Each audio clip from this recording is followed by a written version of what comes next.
Can I tell you about some misconceptions that I had about yoga before starting teacher training? Maybe you've believed some of these too.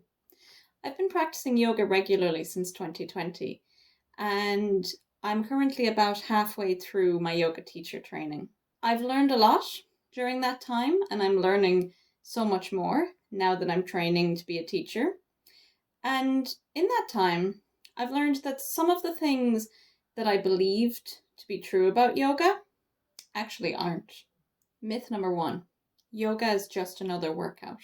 Now, don't get me wrong, going to a yoga class can be a great workout, but that's not really the whole picture. Many of us start out doing yoga believing that it's all about building strength and flexibility using the postures or poses that are available to us in the practice. And it doesn't help that yoga is often advertised in this way in a modern Western world. For example, yoga for weight loss, yoga to build core strength, yoga for posture, etc., etc. So it's not really our fault for believing this. Now, I believed this before I started doing yoga, and I believed it for a long time after I started practicing regularly. I don't remember the exact moment that I realized there was more to the practice. I think it might have been during a class on YouTube where the instructor introduced an aspect of breath work known as pranayama in Sanskrit, or maybe a little guided meditation at the end of the class after Shavasana. But now that I'm learning more and more about yoga philosophy in my yoga teacher training, I'm realizing how much there is to a yoga practice. It combines breathing exercises, movement, meditation, mindfulness, self-reflection, and introspection. Practice, when used in its entirety, encourages us to be mindful of ourselves and others, both when we're in a yoga class, moving through the poses, and outside of the yoga class as we move through life. The philosophy of yoga offers guidance on how we might strive to live a more thoughtful and intentional life. And, speaking of yoga philosophy, that brings me nicely onto myth number 2. Yoga philosophy is only for spiritual people. I want to start off this section by acknowledging that yoga is a sacred and spiritual practice for many people, and I can only speak from my own understanding and experience of learning about yoga in a Western context. I don't consider myself to be a very spiritual person. With a background in science, I often have a difficult time connecting with more abstract philosophical concepts. So, when I decided to sign up for my yoga teacher training, I was quite nervous about learning about the philosophy side of things. I knew there was a whole philosophy linked to yoga, but I didn't really know what it was about. And I kind of assumed that I wasn't going to like it because I thought I would have to be at least somewhat religious to be able to relate to it. However, since starting my training, I've learned that there are a lot of aspects of yoga philosophy that can be really meaningful and impactful for many people, including those who don't identify as being spiritual like myself. For example, in the Yoga Sutras, one of the main classical texts describing yoga philosophy, the first step to practicing yoga is the yamas. These are guidelines, 5 to be exact, that a yoga practitioner is asked to follow. And these guidelines are all about being mindful about how you interact with yourself and with the world around you. I won't go through them all, but let's talk briefly about the first guideline, known as ahimsa, which can be translated as non-violence or non-harming. Ahimsa asks us to live, speak, and interact with the world in a way that doesn't cause harm to ourselves or to others. This might look like taking a gentle variation of a pose in a yoga class when you need rest, surrounding ourselves with people that uplift us rather than bringing us down, or even choosing patience instead of frustration when having a difficult conversation with someone. I really don't think someone has to be spiritual to benefit from being mindful of this.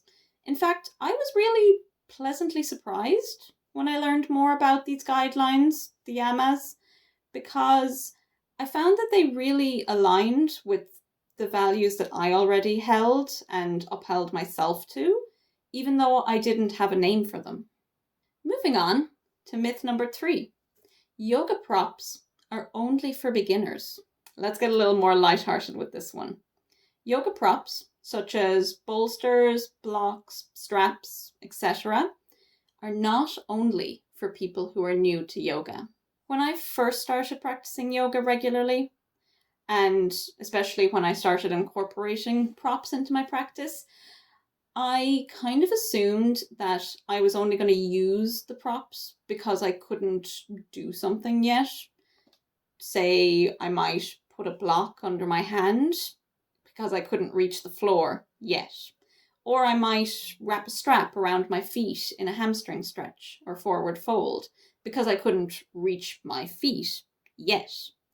And these are great reasons to use props, but they're not the only reasons that someone might choose to use props in their practice. First, let's unpack this idea that people are only using props temporarily until they can reach the goal of touching the floor or whatever it may be. All of us are unique.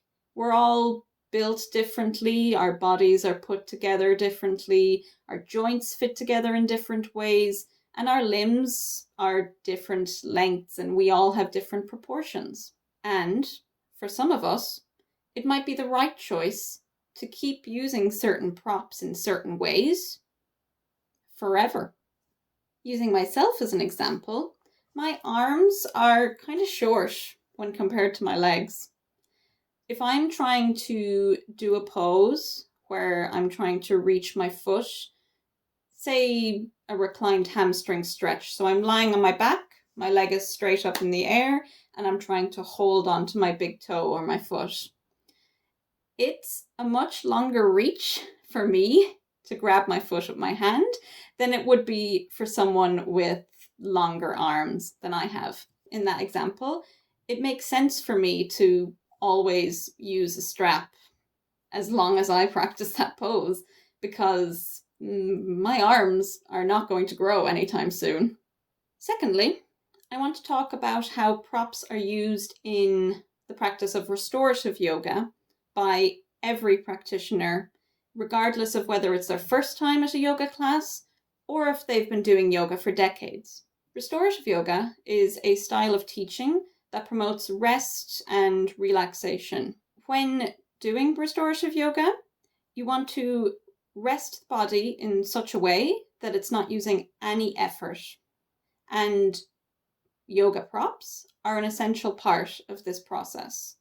So in a restorative yoga class, you might be resting back onto a bolster or blocks or any other props that you may use.